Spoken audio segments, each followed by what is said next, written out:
বিসমিল্লাহির রহমানির রহিম। আল্লাহর উপর ভরসা করুন এবং তার প্রতি সুধারণা রাখুন, কারণ বান্দা আল্লাহর প্রতি যেমনটা ধারণা করে আল্লাহ তার সাথে ঠিক তেমনই। আল্লাহর ব্যাপারে নিরাশ হবেন না, তার দয়ার প্রতি আশা হারাবেন না।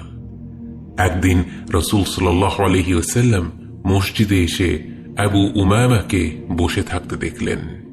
তিনি তাকে বললেন, হে আবু উমামা, কোন ব্যাপারটি তোমাকে এই অসময়ে মসজিদে বসিয়ে রেখেছে?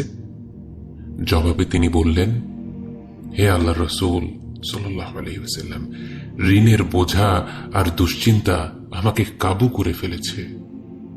রাসূল সাল্লাল্লাহু আলাইহি ওয়াসাল্লাম বললেন, আমি কি তোমাকে এমন কিছু শব্দ শিখিয়ে দেব যেগুলো বললে আল্লাহ তোমার সকল দুশ্চিন্তা দূর করে দেবেন এবং তোমার ঋণ পরিশোধের ব্যবস্থা করে দিবেন?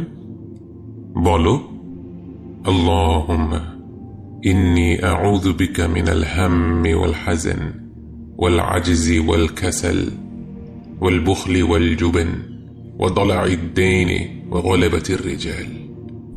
হে আল্লাহ, নিশ্চয়ই আমি আপনার আশ্রয় নিচ্ছি দুশ্চিন্তা ও দুঃখ থেকে, অপারগতা ও অলসতা থেকে, কৃপণতা ও ভীরুতা থেকে, ঋণের ভার ও মানুষদের দমন পীড়ন থেকে। চমৎকার বরকতময় কিছু শব্দের দোয়া যেগুলো আল্লাহ ফিরিয়ে দেন না।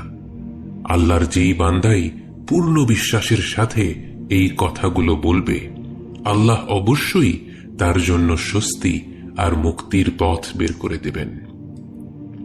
আবু উমামা বললেন, আমি দোয়াগুলো পড়েছি, ফলে আল্লাহ আমার দুশ্চিন্তা দূর করে দিয়েছেন ও আমার ঋণ পরিশোধ করে দিয়েছেন।